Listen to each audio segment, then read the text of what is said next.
Bonjour à tout le monde, ici Jean-Claude Selly, guérisseur, magnétiseur en Suisse. Cela me fait plaisir de vous retrouver. Aujourd'hui, nous allons parler de vos pensées et qui c'est qui peut connaître vos pensées. Mais tout d'abord, êtes-vous bien abonné à ma chaîne YouTube? Cela vous permet de recevoir d'excellentes énergies. Merci aussi de liker et de partager cette vidéo, car je vous propose de nombreux sujets divers et variés. Et sous cette dernière, vous trouverez des liens utiles comme mon site internet ainsi qu'un numéro de téléphone pour me contacter. Si vous croyez être les seuls à connaître vos pensées, eh bien, détrompez-vous. La conscience n'a pas de forme physique. Comme l'énergie, elle a une fréquence vibratoire. Elle est transmise au moyen de la pensée puis traduite au moyen du langage. Bien qu'invisibles à vos yeux, ces agrégats de pensée ont une forme matérielle et représentent l'aspect matérialisé de la conscience. Vos scientifiques connaissent les techniques de base pour mesurer la fréquence des pensées, mais c'est surtout dans le but inavoué d'utiliser cette connaissance à des fins d'espionnage mental, d'expérimentation sur le mental et de contrôle mental. Cette connaissance ne se développera pleinement que lorsqu'elle sera recherchée dans une intention positive contribuant à votre développement spirituel et mental. Vos pensées ne disparaissent pas, dites-vous-le. Conscience, pensée et langage sont des choses différentes dans leur sens physique, mais identiques dans leur sens élémental. L'un est l'aspect matérialisé de l'autre. L'univers de la pensée est une gamme de fréquences située hors du champ perpétuel ou perceptuel humain, au-dessus ou en dessous. Vous croyez peut-être que les pensées sont abstraites et peuvent disparaître, mais en fait, ce sont des agrégats d'énergie qui se manifestent toujours quelque part dans l'espace. Soit elles se matérialisent dans cette strate de réalité, soit dans une autre que vous percevez peut-être pas. Jamais elles ne se volatilisent. Comme pour n'importe quelle énergie, les pensées, une fois créées, peuvent être transmuées, mais elles ne peuvent jamais être détruites. Vos pensées collectives coexistent dans une trame géante qui couvre une vaste gamme de fréquences. Il vous est possible d'accéder à tout moment à toutes les fréquences, mais vous préférez recevoir celles auxquelles votre esprit accorde son attention. Si vous admettez que ce monde de communication est une réalité physique, alors vous pourrez entendre de manière parfaitement claire votre moi spirituel et des messages intérieurs. Mais si vous ne croyez pas en cette forme de communication, alors vos pensées ne seront que bavardages mentaux incohérents et vous refuserez automatiquement de leur accorder une quelconque valeur. Vous recevrez constamment des messages et des pensées en provenance d'autres parties de votre psyché que vous appelez le subconscient, le supraconscient ou le moi spirituel. Il se peut que vous receviez aussi des informations provenant d'une autre conscience qui s'est accordée à la vôtre pour une quelconque raison. Les gens qui effectuent un travail créatif exigeant de la concentration telle qu'écriture ou peindre par exemple, puisent habituellement leur inspiration dans leur propre supraconscience ou dans une autre conscience accordée à la leur. Au début, il est difficile de faire la différence entre les pensées provenant de votre psyché supérieure et celles provenant d'une autre source. Pour faire cette distinction, il vous suffit de vous concentrer et de vous interroger sur la pensée ou l'idée que vous recevez. Ainsi finirez-vous par acquérir cette faculté et par vous familiariser tout naturellement avec le fonctionnement de votre psyché. Qu'en est-il du discernement de vos pensées? Discerner et maîtriser le flux de vos pensées est la plus haute importance si vous voulez prendre conscience de ce que vous émettez dans le monde au niveau énergétique et de ce que vous recevez. La loi veut que votre pensée attire les vibrations de fréquences et de potentiel énergétique identiques. Les pensées se déplacent à une vitesse supérieure à celle de la lumière et ont un intérêt potentiel créateur. Telle pensée peut provoquer instantanément une joie intense et telle autre entraîner une maladie de dégénérescence. Les êtres spirituels et d'autres êtres invisibles, matériels et immatériels communiquent avec vous en permanence par échange de pensées au moyen d'un genre de fréquence radio. Quand vous commencerez à vous familiariser avec votre mécanisme de pensée, Vous apprendrez peu à peu à faire la différence entre les pensées reçues de votre moi spirituel et celles provenant de votre subconscient. Vous reconnaîtrez aussi les pensées provenant d'une source extérieure. Considérez ces différentes catégories de pensées. Tout d'abord, les pensées très fortes, conversation avec vous-même ou bavardage mental, ces pensées viennent de votre conscient physique. Tandis que vous essayez de traiter les informations et de résoudre les problèmes depuis votre point de vue tridimensionnel, ce sont ces pensées que vous devez réduire au silence afin de recevoir des informations en provenance de votre moi spirituel et de votre système de guidage. En deuxième lieu, vous avez les pensées très subtiles ressenties comme l'inspiration. Ces pensées ne donnent pas l'impression des mots réels, mais plutôt d'une intuition, d'une certitude instinctive. En général, elles proviennent de votre moi spirituel.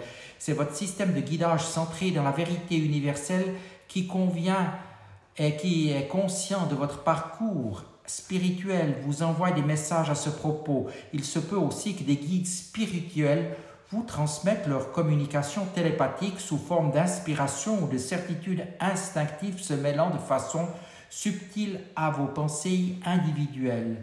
Et vous avez les pensées, mots, phrases perçues très clairement des voix pratiquement qui semblent faire irruption en vous et interrompre le fil de vos pensées et propres pensées. Vous savez qu'elles ne viennent pas de vous parce qu'elles ressemblent davantage à des affirmations que vous ne pouvez pas changer. Il se peut que vous entendiez des mots ou un langage inconnu de vous. Cela peut provenir de vos guides spirituels, d'autres entités ou d'êtres physiques invisibles indépendants de vous. Il est important d'évaluer la quantité des informations reçues et de ressentir une atmosphère d'amour et de sagesse. Sinon, vous avez la possibilité de rejeter cela immédiatement et de concentrer votre esprit sur un courant de pensées positives. Et enfin, les pensées des autres. Ces voix sont très claires. Vous entendez régulièrement la voix intérieure de quelqu'un se trouvant en votre présence. Ainsi, vous savez que ce message ou cette remarque provient de sa psyché et non de la vôtre. Sur un plan général, les catégories de pensées ci-dessus font toute partie de votre expérience quotidienne et doivent être évaluées en fonction de l'effet positif ou négatif qu'elles ont sur vous. Quelle que soit son origine, si une pensée vous met mal à l'aise, c'est qu'elle n'est pas accordée à la source d'amour et de bonté, et de ce fait, elle est néfaste à votre développement et à votre santé. Par contre, les pensées qui vous semblent plaisantes contribueront à la matérialisation naturelle de votre intention.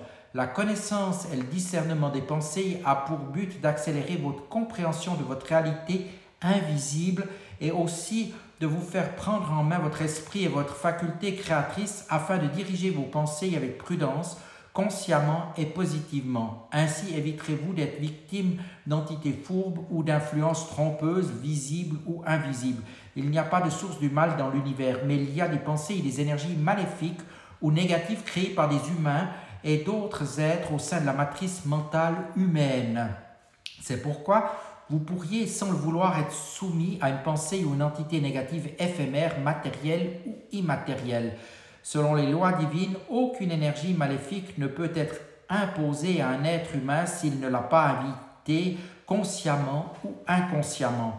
En prenant conscience des pensées que vous générez, en contrôlant ce que vous accueillez dans votre conscience, vous pouvez à tout instant ordonner à n'importe quelle influence ou pensée de s'arrêter ou de disparaître et ainsi retrouver immédiatement votre bien-être mental et spirituel. Les lois de votre Créateur divin sont faites d'une énergie d'amour et sont absolument infaillibles. Qu'en est-il des clairvoyants, médiums et canaux? L'univers de la pensée donne accès à la psyché d'autrui. Les clairvoyants s'accordent à votre constitution psychique qui inclut votre bloc mémoire afin de communiquer leur opinion au sujet d'un problème posé. Comme vous les avez invités, ils peuvent facilement accéder à toute information utile et reconnaître les expériences liées à tel événement ou telle personne. Si vous les interrogez à propos d'un parent décédé, ils peuvent extraire de ce bloc mémoire vos souvenirs les plus intimes concernant cette personne. Cela peut ou non vouloir dire que la personne décédée est présente au moment de la séance.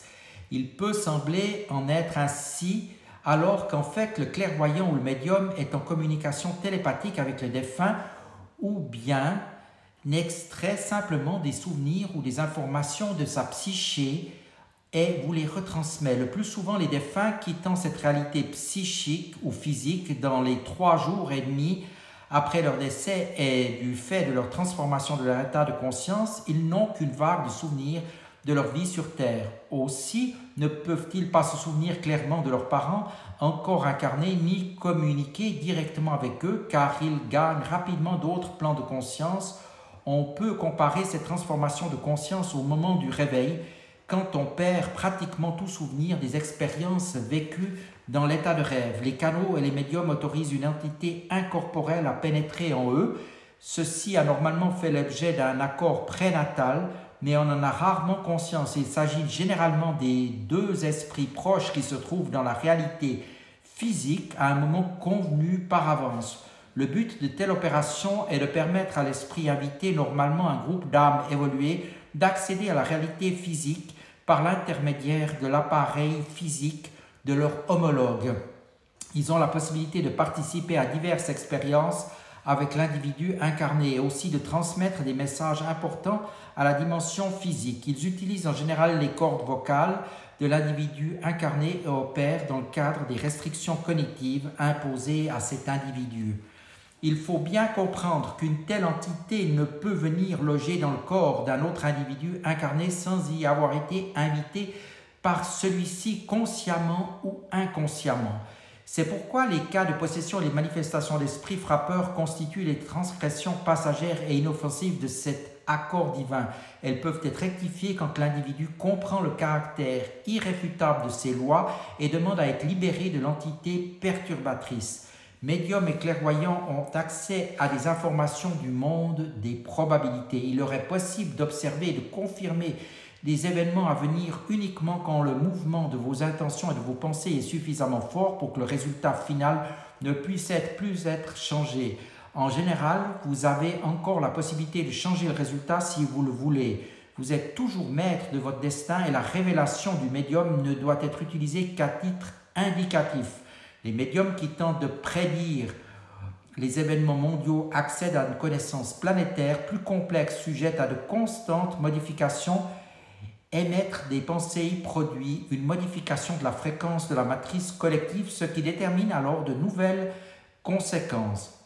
Les seules vraies prophéties sont celles qui proviennent des plans divins dans ces moments très rares et très précieux où elles font passer votre destin collectif à l'étape d'évolution suivante. Ceci est un sujet très controversé, mais il est bien certain que clairvoyants, médiums et canaux vous ont permis de prendre conscience de l'existence du monde spirituel invisible et d'en comprendre peu à peu la nature.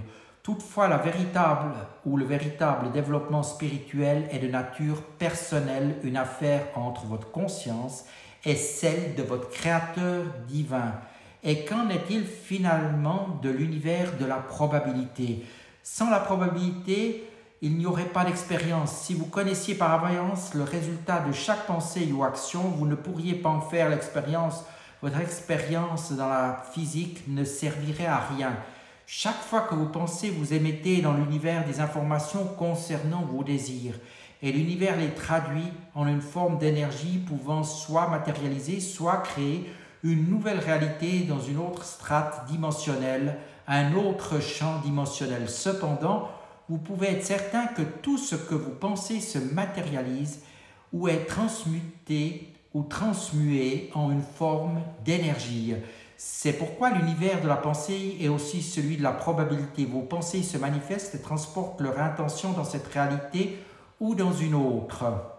De même, les pensées négatives qui ne se matérialisent pas ici demeureront attachées à votre conscience au niveau énergétique. Éliminer toutes les pensées négatives, même celles qui ne se matérialisent pas dans cette réalité, facilitera et accélérera votre guérison et purification spirituelle, car les pensées sont des agrégats d'énergie qui, une fois produits, ne peuvent plus jamais être détruits, mais seulement transmués. L'univers de la probabilité vous permet de réexaminer votre choix ou votre intention au sein du continuum espace-temps et d'évaluer son importance pour votre développement spirituel. En y réfléchissant, vous vous rendrez compte que toutes les pensées qui sont matérialisées dans votre réalité physique étaient porteuses d'une attention nécessaire à votre évolution spirituelle, tandis que celles qui ne sont pas matérialisées n'étaient pas essentielles à votre progression vers l'éveil. Cela n'implique pas que l'on doive adopter une attitude fataliste en ce qui concerne le processus de pensée. Il s'agit plutôt d'examiner soigneusement vos pensées et à mesure qu'elles sont projetées dans l'univers, de prendre conscience que vous êtes un puissant co-créateur avec les forces cosmiques et de faire confiance à leur travail concernant votre éveil qui est toujours d'une précision parfaite. Je vous remercie de votre attention et vous dis à tout bientôt.